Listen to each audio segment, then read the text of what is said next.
Ini yang akan diincar oleh setan dan menggunakan ekornya untuk dicampakkan.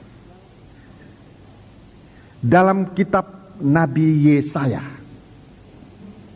kitab Nabi Yesaya pasal yang ke-9. Dalam studi ini saya akan bicara perlahan-lahan supaya saudara bisa mengikuti sebisa-bisa mungkin. Yesaya 9. Yesaya 9. Kita baca ayat yang ke-12, 13 dan selanjutnya. Tetapi bangsa itu tidak kembali kepada Dia yang menghajarnya. Ya, dia ini bangsa ini Tuhan tegur kepada umat, kepada bangsa suku Efraim, tidak kembali kepada Dia yang menghajarnya. Dan mereka tidak mencari Tuhan semesta alam. Ya, tidak mencari Tuhan semesta alam. Maka Tuhan mengerat dari Israel kepala dan ekor. Mengerat dari Israel kepala dan ekor. Batang dan ranting, ya, pada satu hari juga. Ya, jadi nanti orang yang tidak mau dihajar, tidak mau ditegur, itu bagaikan pokok tanpa carang, bagaikan carang tanpa pokok. Jadi tidak ada persekutuannya lagi, tidak bisa nyatu. Bagaikan kepala tanpa tubuh, bagaikan tubuh tanpa ekor lagi, atau tubuh tanpa kepala. Baca ayat 14 sekarang. Tua-tua dan orang yang terpandang itulah kepala. Iya. Dan nabi yang mengajarkan dusta itulah ekor. Ya, nabi yang mengajarkan dusta itulah ekor. Jadi jelas di sini ekor ini bicara tentang nabi-nabi dusta dengan ajaran-ajaran dustanya, ajaran-ajaran palsu. Ini bagaikan ekor yang benar-benar mematikan. Saudara perhatikan, pengajaran palsu yang nanti akan diarahkan oleh setan kepada gereja Tuhan, itu adalah senjata yang benar-benar mematikan. Siapa yang bisa ditembus? Siapa yang bisa diterobos oleh ekor ini? Adalah bagian tubuh yang terlemah, yang paling lemah, yang paling lembut. Itu gampang ditusuk, gampang ditikam. Jadi gereja Tuhan ini, saudara-saudaraku, akan ditikam oleh setan dengan ulah dari nabi-nabi palsu itu yang akan menikam gereja Tuhan sampai gereja Tuhan tidak berdaya. Dan ekor ini dia akan mengorek sampai di dalam bagian dalam dari kehidupan anak-anak Tuhan. Yang paling menentukan, dia akan mengorek sampai ke jantung. Dan kalau jantung sudah dirobek, tidak ada kemampuan untuk hidup. Usus dirobek, jantung dirobek, paru-paru dirobek. Nah, ini yang akan dirusakkan oleh setan, oleh pengajaran sesat. Dengan nabi-nabi palsu merupakan ekor dari ular naga ini.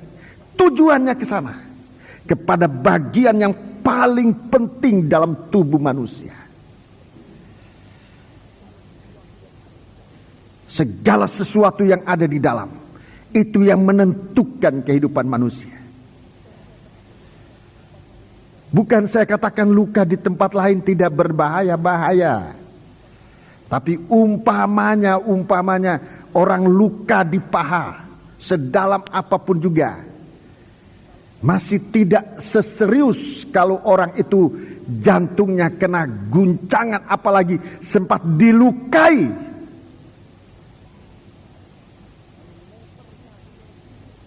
kalau levernya kena dilukai, kalau ginjalnya kena dihancurkan, kalau ususnya dihancurkan, itu benar-benar fatal. Dan ini yang dicari oleh ekor ini.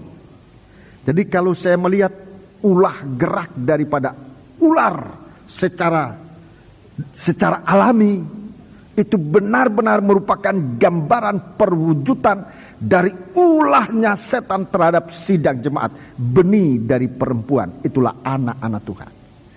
Apa yang akan dihancurkan oleh setan? Bagian dalam dari kita.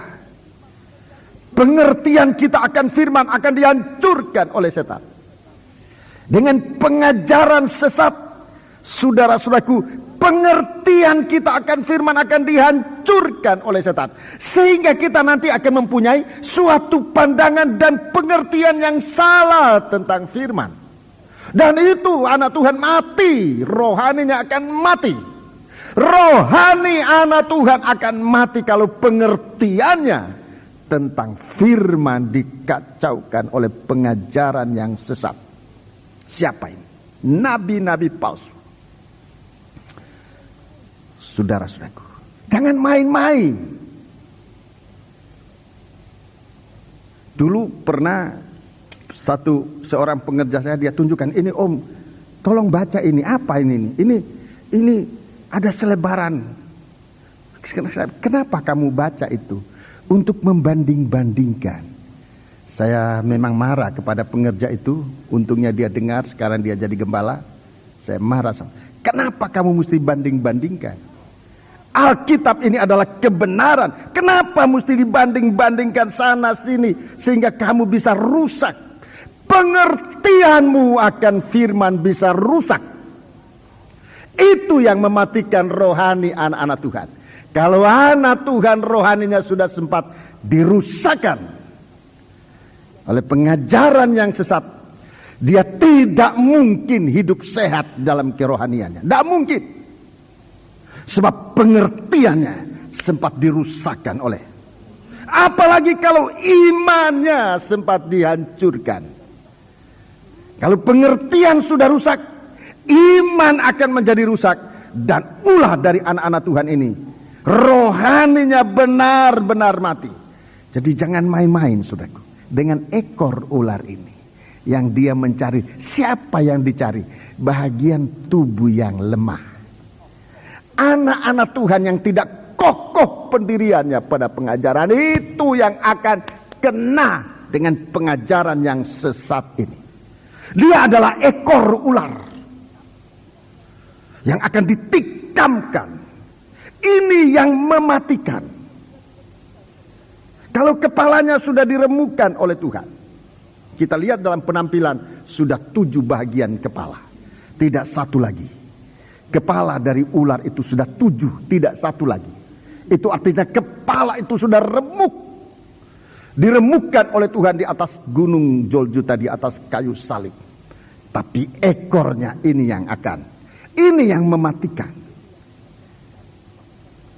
Ini yang akan mencampakkan anak-anak Tuhan kemana? Ke bumi. Bumi itu bicara kehidupan duniawi ini. Kalau anak-anak Tuhan sudah gugur dari iman, Rasul Paulus dia katakan di akhir zaman akan banyak orang gugur dari iman. Tinggalkan pengajaran yang benar. Dalam 1 Petrus pasal yang keempat lebih dahulu, 1 Petrus pasal yang keempat, 1 Timotius pasal yang keempat. 1 Timotius pasal yang keempat, itu lebih dahulu. Ayat yang pertama, perhatikan ayat yang pertama. Tetapi roh dengan tegas mengatakan. Roh dengan tegas. Roh Allah yang bicara. Roh Allah berkata dengan tegas. Bahwa di waktu-waktu kemudian. Di waktu akhir zaman, di waktu kemudian. Ada orang yang akan murtad. Meninggalkan pengajaran, murtad. Jatuh dari iman. Lalu mengikuti roh-roh penyesat dan ajaran setan-setan. Iya, ini, terima kasih. Ini yang berbahaya. Di akhir zaman ini adalah zaman di mana ekor ular naga ini akan giat, dan itu kegiatan pertama.